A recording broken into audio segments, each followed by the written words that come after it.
NFC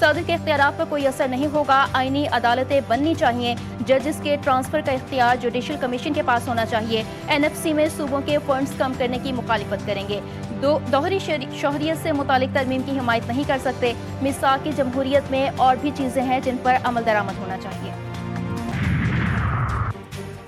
Pakistan, Türkiye اور آذربائیجان 3 ملک ہیں لیکن ہمارے دل ایک ساتھ دھڑکتے ہیں. وزیراعظم شہباز شریف کا آذربائیجان میں یوم فتح کی تقریب سے خطاب. کہا بھارتی جارحیت کے دوران بھرپور یکجہتی پر ترکیہ اور آذربائیجان کے مشکور ہیں. مارکہ حق کی کامیابی کے جشن میں آذربائیجان کے دستے کی شرکت اہمیت کی حامل تھی.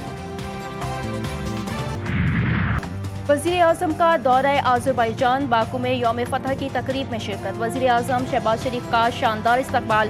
دونوں ملکوں کے ترانے بجائے گئے. آذربائیجان کے یوم فتح کی پریڈ. وزیر اعظم شہباز شریف نے آذربائیجان کے صدر کے ساتھ معائنہ کیا. پاک فوج کے خصوصی دستے کی بھی یوم فتح کی پریڈ میں شرکت. JF-17 تھنڈر طیاروں کا فلائی پاسٹ. آذربائیجان کے صدر الہام علیوف کا خطاب. کہا کہ پاکستان اور ترکی نے جس طرح ساتھ دیا اس کو کبھی فراموش نہیں کیا جائے گا. تقریب سے ترک صدر کا بھی خطاب. کہا آذربائیجان کی حکومت اور عوام کو یوم فتح کی مبارکباد دیتے ہیں. وزیر اعظم شہباز شریف کی یوم فتح کی تقریب میں شرکت پر خوشی ہوئی. افغان طالبان کے ڈھٹائے، ثالثوں نے بھی ہاتھ اٹھا لیے. استنبول مذاکرات بے نتیجہ ختم. مذاکرات میں شامل پاکستانی وفد واپس روانہ. وزیر اطلاعات عطا اللہ تارڑ نے کہا کہ افغان سرزمین سے ہونے والی دہشت گردی پر قابو پانے کی بنیادی ذمہ داری افغانستان پر ہے. کابل حکومت کو بین الاقوامی برادری کے سامنے کیے گئے وعدے پورے کرنے ہوں گے.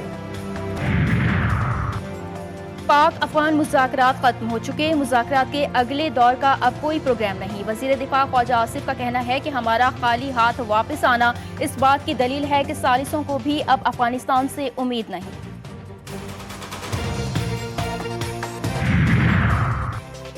لاہور فضائی آلودگی میں دنیا کے آلودہ ترین شہروں میں دوسرے نمبر پر. نئی دہلی 600 سے زائد پوائنٹس کے ساتھ آلودہ ترین شہروں میں پہلے نمبر پر. بھارت کسانوں کو فصلوں کی باقیات جلانے سے روکنے میں ناکام. بھارت سے آنے والے زہریلے دھوئیں نے لاہور سمیت پنجاب کے دیگر شہروں میں سانس لینا دشوار کر دیا.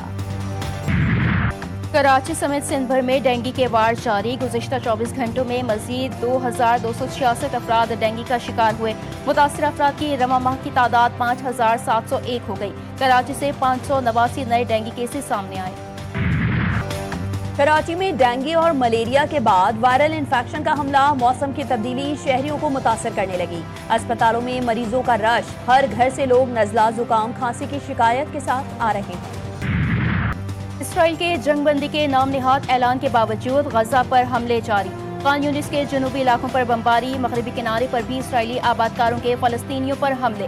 جنین کے قریب بڑی زرعی زمین کو جلا کر راکھ کر دیا. حماس نے ایک اور اسرائیلی یرغمالی کی لاش اسرائیلی حکام کے حوالے کر دی. اقوام متحدہ نے غزہ کے لیے تمام کراسنگز دوبارہ کھولنے کی اپیل کر دی.